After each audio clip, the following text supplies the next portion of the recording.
Home values are rising at their fastest pace in 2 years. New figures show a 1.1% jump last month has pushed the annual growth rate above 6%.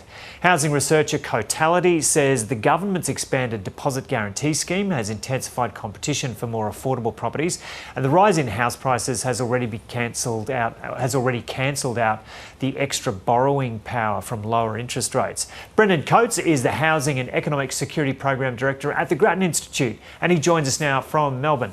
Brendan, g'day, good to see you again. So what are the factors playing into this increase in housing prices? Well, it really is a perfect storm at the moment. We've had falling interest rates that have boosted purchasing power for first-home buyers. We've seen the government's expansion of the first home deposit guarantee scheme add to demand, particularly bringing forward those purchases that were otherwise still saving towards a deposit, because the scheme is now uncapped in terms of the number of places. There are no income limits, and they've boosted the property price limits that apply, and that's brought forward a lot of that demand. And then we're seeing investors get back into the market, which is adding to that demand side pressure, and we're seeing the rising prices we're seeing at the moment. So to what extent are those first home buyer initiatives increasing prices, and what do you think about their effect as a policy tool?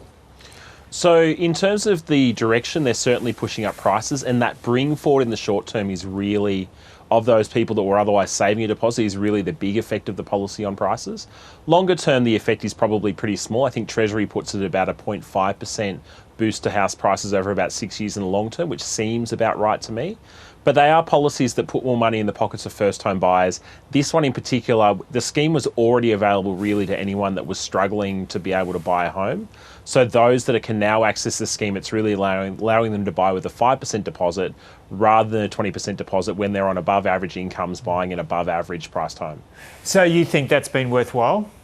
No, that's a backward step, really. I think the scheme as it was probably as generous as it ever needed to be. And this does push prices up while giving support to those that really are always going to be able to buy a home. Now, the government argues it has a number of initiatives to address supply. It's been talking about that pretty enthusiastically since the last election. How effective have they been so far, though? Unfortunately, they've not been particularly effective. The main one from the federal government is the New Homes Bonus, which is basically paying the states $15,000 for every home they build above a baseline of 1 million homes over 5 years. Unfortunately, we know from the National Housing Supply and Affordability Council where the government is on track to only see 938,000 homes built over that 5-year period. So that incentive isn't working. I think the more promising step we're seeing is actually at the state level. So the Victorian and New South Wales governments have upzoned, allowed more housing to be built on inner city land. Things like the Townhouse Code in Victoria, the Activity Centre program in Victoria, and also high-rise developments in New South Wales around transport hubs.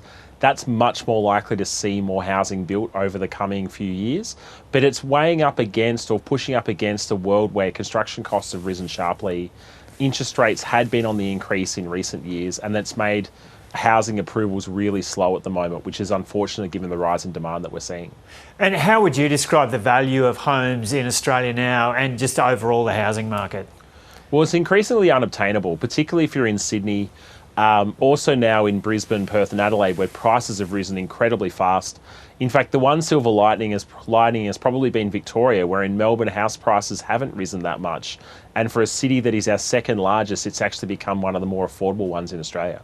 So what should the government be doing over the next couple of years to try and address this? It's really got to double down on building more homes, getting that supply moving. The planning reforms in Victoria and New South Wales will have an effect in time. But it also means they've got to push harder on making sure we get as many skilled workers as we can through the migration program into the construction sector, easing some of those constraints on getting finance for new developments, looking at the tax settings. All of those things would help get more housing built more quickly and ultimately bring prices down. Okay, Brendan Coates, thanks for having a chat to us from Melbourne. Thank you.